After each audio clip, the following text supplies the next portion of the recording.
boleh berdiri Ada mic. dan ambil mic-nya biar lebih jelas maksudnya. Udah kencang aja suaranya, kecil aja. Kita untuk Tenopi sih, tadi kan Perkenalan dulu Bapak, mohon maaf. perkenalkan saya Faisal dari Inten Investigasi. Untuk Tenopi, tadi kan laporannya katanya sudah dilaporkan atas pencemaran dan juga pemerasan, katanya menerima. Nah, apakah nantinya akan ada laporan balik dari Tenopi? Terus seperti apa, ada tuduhan terkait Tenopi menggunakan narkoba? Tenopi sendiri kan udah dibuktikan dengan tes urin, tetapi ada tuduhan lagi katanya untuk membuktikan itu semua untuk tes rambut. Itu sih seperti apa tanggapan yang itu? Mungkin kalau untuk proses saya serahkan ke Om dari proses hukum. Baik, terima kasih. Terkait dengan proses hukum yang terjadi sebagai warga negara yang baik, pastinya Tenovi akan siap hadir apabila terdapat undangan, baik itu sifatnya klarifikasi ataupun panggilan terkait dengan upaya hukum yang dilakukan oleh Mas Agus. Pertama, terus kedua, terkait dengan adanya upaya-upaya hukum yang akan dilakukan Tenovi, seperti itu mungkin pertanyaannya. Iya, untuk apakah akan laporan balik? Laporan balik maksudnya? Iya. Tenovi ini sekarang lagi berpikir bagaimana caranya Mas Agus ini mendapatkan pengobatan terbaik. Dia nggak berpikir untuk bikin laporan balik. Ya, itu bukan substansi dan materi utama. Kenapa? Karena materi utama ini gimana pengobatan Mas Agus bisa dijalankan dengan baik. Itu poinnya. Orang mau bilang apapun juga tentang Tenovi, katanya pecandu narkoba dan lain sebagainya, silakan. Ya. Ada nantinya ada upaya-upaya pembuktian untuk itu. Dan ini mantan pramugari dari tahun 2012 sampai 2020. Anda tahu pramugari bagaimana tiap 6 bulan sekali medical check up. Dari kurun waktu 6 bulan ada random medek. Kalau long stay apa? Kalau split duty, oke. Jadi kalau misalnya dia harus stay di kota segala macam, besok mau terbang langsung random medek. Boleh dicek langsung ke rekan-rekan ke pusat medical check up yang terafiliasi untuk flight attendant dan pilot di mana Novi? Balkes, di Balai Kesehatan Perhubungan Penerbangan. Silakan teman-teman langsung cek saja bagaimana sih track record dan hasil mediknya Tenovi, ya kan? Kita tidak perlu membantah, oh saya bukan pengguna narkoba, saya bukan pecandu narkoba, tapi kita tunjukkan faktanya saja dan bukti, ya kan? Itu yang Tenovi lakukan. Dia nggak mau membantah, buktikan saja kalau pecandu narkoba, saya lihat ini mediknya. Ya gitu. Jadi terkait dengan apa yang diucapkan seseorang di media sosial maupun di muka umum, itu pasti akan ada konsekuensinya. Akan tapi bukan itulah tujuan utama Tenovi sekarang. Gimana caranya pengobatan Mas Agus dapat dilaksanakan dengan baik. Itu poinnya. Cukup jawabannya? Ada Pak. Ada. Terima kasih.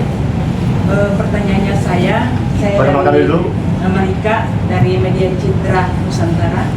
Pertanyaan saya kepada Tenovi, apakah dengan penanganan masyarakat yang dibantu ini, apakah baru pertama mengalami seperti begini ataukah sebelum-sebelumnya pernah mengalami juga, dan berapa banyak yang sudah dibantu oleh yayasan dari Tenovi? Terima kasih.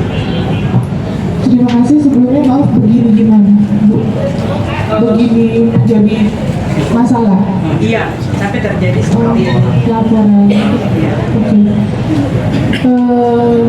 Belum ada, dan ini baru pertama kalinya setelah saya menjalani kegiatan sosial ini 4 tahun dari 2020. Saya resign itu di bulan November. Yang saya resign sekali lagi di bulan November. Saya sudah berjalan sosial sampai final saya memutuskan untuk yaudah saya resign, saya fokus untuk sosial. baru 1 kali Bu. Alhamdulillah baru 1 kali. Itu aja. Rafli dari Kiswa di Indonesia. Dan Rafli kan di sini niatnya ngebantu Agus ya dengan niat baik, malah justru berakhir dengan dilaporin. Dengan adanya laporan ini, apa sih mungkin yang bisa diambil dari kasus ini untuk Novi?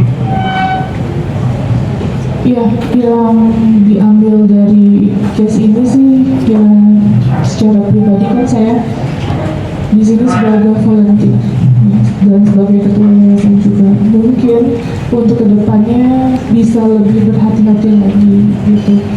Dan atas tindakan saya juga semuanya, saya kan sebagai manusia pasti nggak lepas dari kesalahan ini. Saya akan belajar jadi orang yang lebih baik lagi untuk kedepannya. Itu aja sih. Nama yayasannya apa kalau boleh tahu Pak? Yayasan Rumah Peduli Kemanusiaan (RPK). Carlo dari Sensasi Hotnet TV Kak. Jadi kan setelah panjang akhirnya bermasalah dengan Agus Kak, apakah kedepannya dana-dana yang tersisa ini akan dialokasikan kepada yang lebih membutuhkan daripada Agus sendiri Kak? Atau masih dilanjutkan sama Agus ya? Ya, Mas izin menjelaskan ya. Jadi terkait dana yang memang sudah dalam naungan yayasan itu seperti apa mekanismenya, misalkan sudah selesai pengobatannya ya, atau tidak jadi pengobatan gitu, yang mana Mas? Maksudnya kalau ini kan sudah berbuntut panjang permasalahannya dengan Agus, apakah akan dihentikan? Oh enggak, kita enggak akan menghentikan itu gitu kan, tetap membuka ruang untuk pengobatan. Tujuannya kan itu. Tapi kalau memang ada pernyataan atau seperti apa dari Mas Agus tidak mau melanjutkan, ya kita pastinya akan konsultasi dengan dinas sosial gitu, karena memang dalam ruang lingkup dinas sosial itu ada namanya daftar penerima manfaat biasanya gitu. Gitu. Udah tadi kita udah koordinasikan sih. Iya Mbak. Nah ya Mbak, oke, dulu Mbak. Aku Wilis dari Jumi Kak. Ini kan karena kemarin kita sudah mengungkap bahwa lembaga sosial yang apa kan akan dilaporkan kan kemarin pihak dari aku sendiri. Terus yang kedua yang soal satu aja. Oke. Soal itu gimana nih Kak? Laporkan apa ya Mas? Ya iya lembaga sosial yang menyatakan tuh kayak Iya ilegal gitu. Oh enggak, barusan saya ketemu kepala dinas sebelum sini. Iya maksudnya Nggak mungkin. Enggak, jadi memang kalau itu gampang banget, nanti kita bisa, ya kita nggak bisa tunjukin dokumen pribadi memang gitu kan, tapi teman-teman mungkin bisa dicek ya nama yayasannya apa gitu kan, terdaftar nggak di Kemenkumham kan, itu gampang gitu, itu bisa dicek kok. Itu bukan isu. Makasih ya Bu. Kami dari terakhir itu kan juga lagi ramai tentang petisi yang kita kembalikan. Nah itu seperti apa? Apakah juga pasti dikembalikan kepada para donatur atau Kalau aku sih izin jawab Mbak. Kalau petisi, jujur itu aku juga harus klarifikasi. Itu petisi bukan saya buat, ya, bukan saya buat, dan saya pun tidak mengutus buzzer katanya untuk membuat itu. Saya tekankan, saya tidak tahu menahu itu netizen yang membuat, dan mereka memiliki hak untuk buat petisi itu kalau untuk saya gitu. Nah, ya bebas berpendapat dalam hal apapun. Saya menghargai apapun itu sih yang dibuat oleh netizen, dan saya pun pribadi tidak bisa, itu di luar kuasa saya.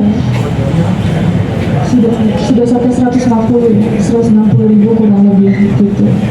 Itu aja sih kalau dari saya, di luar dari kendali saya. Terima kasih. Izin aku tambahin ya, itu isi bunyi petisinya apa Mbak kalau boleh tahu?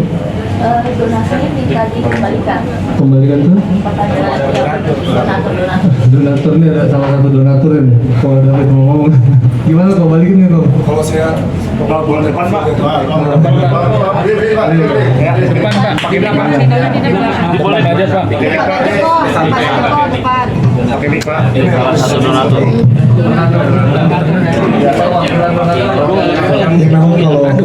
Assalamualaikum. Pertama-tama saya mewakili donatur ya, walaupun ini sebenarnya jangan dihadirkan harusnya, karena kalau tangan kanan memberikan, tangan kiri jangan tahu ya. Tapi memang dengan adanya peristiwa ini sangat memukul ya. Yang sangat memukul itu pertama bahwa donasinya tidak tepat guna, itu yang pertama. Dan yang kedua yang benar-benar sangat memukul adalah Tenovi dilaporkan ya, semuanya harusnya tahu bahwa Tenovi jangan sampai dilaporkan atau uangnya juga masih utuh gitu. Yang penting kalau saya mungkin ya, saya tidak mewakili donatur ya, tapi katakanlah saya mewakili donatur. Tetap doa terbaik kan buat Tenovi. Itu benar-benar Tenovi harus tegar. Kita pasti bantu Tenovi terus. Mungkin itu. Ya, Assalamualaikum. Terima kasih. Siapa lagi? Sudah cukup pertanyaannya? Oh, ada satu lagi. Oke. Tadi kan sempat ada pengusutan bahwa dari pihak kalian konsen untuk pengobatan di hari ini dan tidak ada komentar dari mereka itu kelanjutannya seperti apa. Dari lawyer dari mereka pun kan tetap katanya mengatakan bahwa uang tersebut adalah haknya dari si Mas Agus. Bagaimana? Jadi pertanyaannya tentang kelanjutan proses pengobatan. Yes, karena kan tadi kan sudah konfirm bahwa mereka pun tidak ada respon sama sekali. Iya, ya itulah salah satu fungsi konferensi pers itu kan, untuk menyampaikan maksud dan tujuan. Semoga sampai maksud dan tujuan kami bahwa kaitan proses hukum yang berjalan dengan proses pengobatan tolong dipisahkan aja gitu.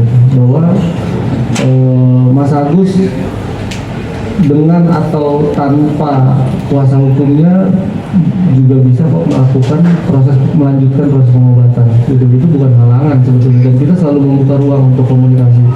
Kita selalu hubungi gitu ya, dan itu nggak ada masalah sih buat kita. Dan memang harusnya siapapun gitu kan, kalau memang sedang bermasalah hukum kan kerjaannya nggak terganggu gitu kan, kegiatan sehari-hari nggak terganggu gitu ya, itu terpisah lah harusnya. Dan kita siap untuk melanjutkan itu. Tapi kalau memang seperti apa atau mau diadakan mediasi juga nggak ada masalah. Kita siap mediasi, tapi memang kembali lagi bahwa ketika dana sudah ada di pihak netral gitu kan, yayasan gitu kan, itu nggak bisa serta-merta mereka mensyaratkan sesuatu yang di luar aturan gitu. Itu aja. Kita akan menunggu sampai kapan pihak mereka akan konfirmasi bersama. Ya, jadi kita mengharapkan pemerintah itu hadir sebetulnya, Mbak. Dan kita sudah berkoordinasi dengan kepala dinas, mungkin teman-teman dari Trans 7 juga sudah berkoordinasi ya. Tadi dapat bocoran. Jadi sudah berkoordinasi ke kepala dinas terkait bahwa kalau kita sebagai yayasannya Tenovi itu kiblatnya ya Dinsos. Yayasan kiblatnya banyak, ada yayasan yang ke agama gitu kan, tapi kalau ini kiblatnya Dinsos. Jadi seperti apapun beliau sudah menanyakan ke saya seperti apa yayasan Tenovi, kita kembalikan lagi ke Pak Kadis gimana dengan jajaran kita, baiknya seperti apa, bijaknya seperti apa. Dan perlu ditekankan, yayasan Tenovi sejak berdiri sampai sekarang itu belum sekalipun terlibat, terbukti melakukan satu tindakan-tindakan yang merugikan atau meresahkan masyarakat gitu. Jadi itu harap teman-teman media lebih bijak dalam memberikan pernyataan, karena kita bisa buktikan gitu kan, pernah ada juga tuduhan dan itu sudah berhenti penyelidikannya karena tidak ditemukan. Dan teman-teman bisa lihat lagi, cek lagi YouTube-nya Tenovi, di situ lebih banyak manfaatnya atau mudaratnya bisa disimpulkan sendiri. Gitu. Mungkin ini udah mau maghrib, moderator gimana? Cukup ya. Cukup. Oke. Baik, mungkin untuk sesi tanya jawab mungkin sudah cukup ya. Kita mau mendekati waktu maghrib, akan tapi di sini sudah hadir rekan-rekan advokat senior ya, yang memberikan support, pendapat, dukungan kepada Tenovi di berbagai macam platform media sosial.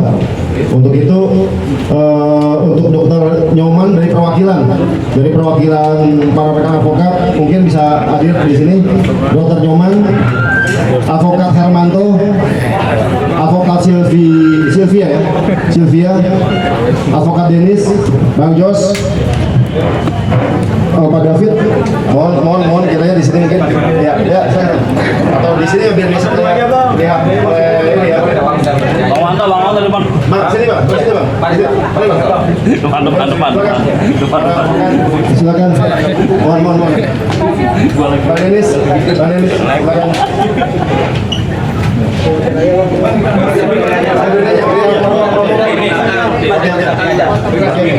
Oke. Mohon tempatnya dimaklumkan karena ini perbatasan. Izin abang-abang, rekan-rekan, senior. Dapat Pak. Naiknya. Mungkin nanti dari perwakilan dari Advokat muat bang. Kita masuk bang. Nggak bisa. Mohon tempatnya disesuaikan masing-masing. Mohon maaf karena batasan tempat kita. Mohon kiranya bang, ini senior kita. Silakan.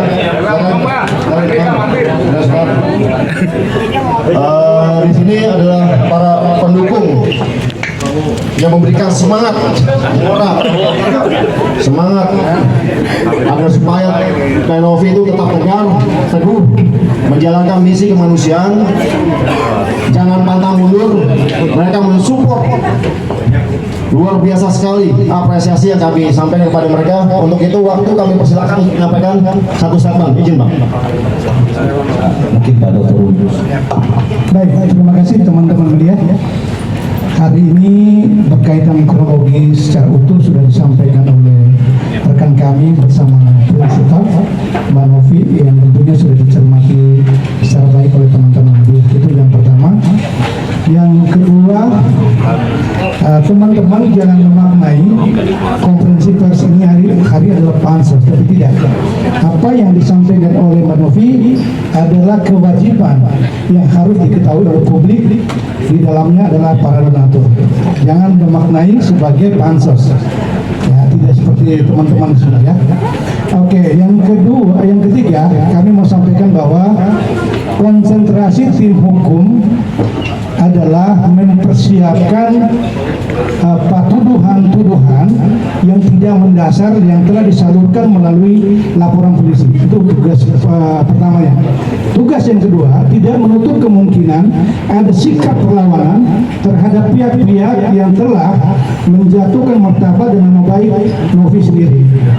Karena kita semua tahu bahwa apa yang dilakukan oleh Novi adalah kegiatan kemanusiaan yang perlu teman-teman media mendukung. Dan yang terakhir, bentuk perlawanan seperti apa nanti kita akan lihat sesi berikutnya. Demikian. Ada pesan buat Bang Farod Abbas, Bang? Ketinggian Bang Ya, saya tidak perlu menyinggung persoalan rekan-rekan sebelah, tapi kami menyatakan bahwa ada sikap perlawanan yang kami akan lakukan juga terhadap para advokat yang kami duga telah melanggarkan kode etik profesi dalam menjalankan profesinya dalam ruang publik, yang mengabaikan asas praduga tidak bersalah dan lebih cenderung menyerang pribadi personal Novi dalam hal ini sebagai aktivis sosial, aktivis kemanusiaan. Ada pertanyaan? Bang, ini kan Farhan selalu nyinggung-nyinggung di IG ataupun di sosial media, WhatsApp.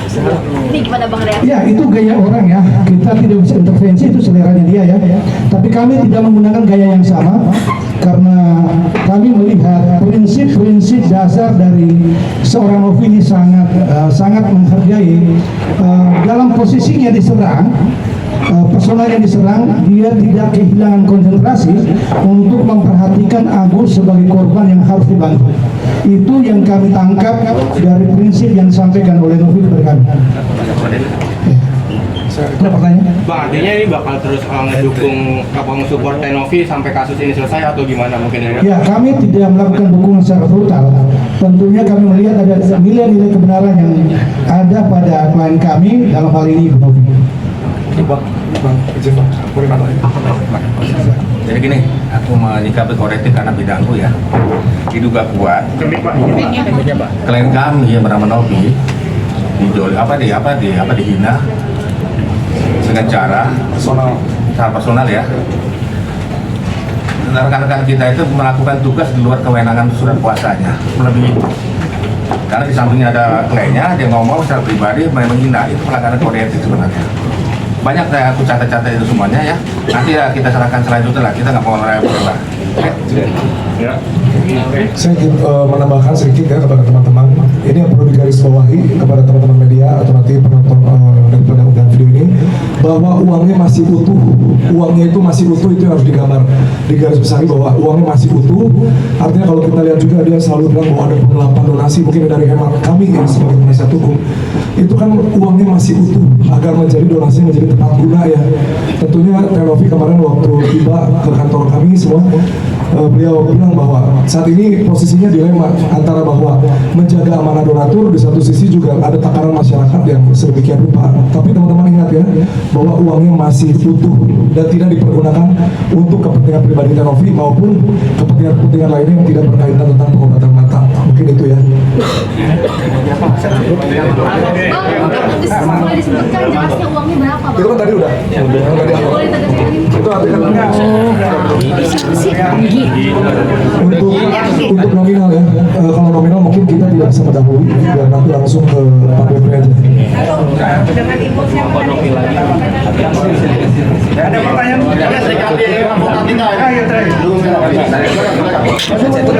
Bang Herman dulu. Ayo Bang Hermanto. Iya.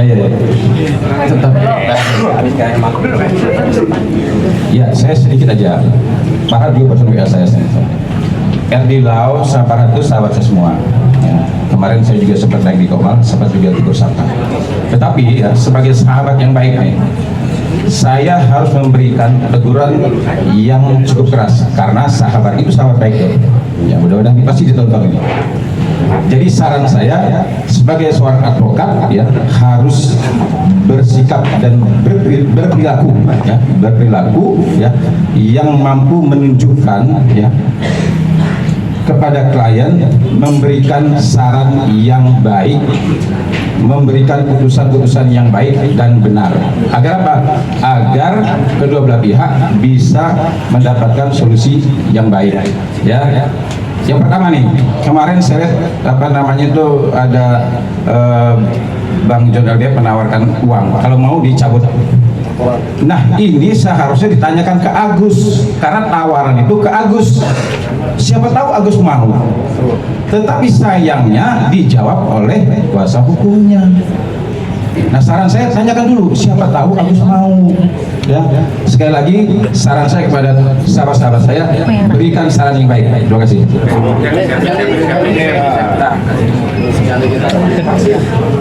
Assalamualaikum warahmatullahi wabarakatuh. Panggil saya Kasil aja ya. Jadi gini teman-teman, memang di dalam undang-undang advokat ada yang namanya hak imunitas. Ya, hak imunitas itu berlaku ketika kita sedang memegang klien, baik di dalam pengadilan maupun di luar pengadilan. Tapi ada tapinya, ada pasal berikutnya yang menyatakan dengan niat baik. Dan saya menilai bahwa pengacara dari Agus ini sudah melampaui batas, sudah tidak punya etika dengan menjelekkan, membusukkan, pembunuhan karakter terhadap klien kami. Dan kami tidak akan tinggal diam. Ya, bahwa saudara RD Lau, rekan sejawat saya yang luar biasa, yang terhormat, saya anggap Anda sudah menyalahi aturan karena tidak sesuai dengan kewenangan Anda sebagai pengacaranya Agus. Bahwa kewenangan Anda adalah tentang LP pasal 27, pasal 45 Undang-Undang ITE dan 310, 311 KUHP dan kemudian 369 KUHP. Dan saya menilai kalian semua itu tidak punya ilmu. 369 adalah delik aduan absolut dan kalian melaporkan salah satu dari kalian sebagai pengacara. Sekolah di mana, bro? Terima kasih. Oke, sudah maghrib. Ada dua pesan moral. Pesan moral pertama, urusan yayasan tetap fokus kepada penyembuhan Agus. Itu pesan moral dari Tenovi kepada kami tim hukum. Urusan hukum akan menjadi tanggung jawab semua tim hukum yang membackup hak-hak hukum daripada Tenovi. Intinya kebaikan yang diseluruhkan kepada Tenovi, kepada masyarakat, seluruh masyarakat harus. Itu aja sih dari kami dari tim hukum. Kami minta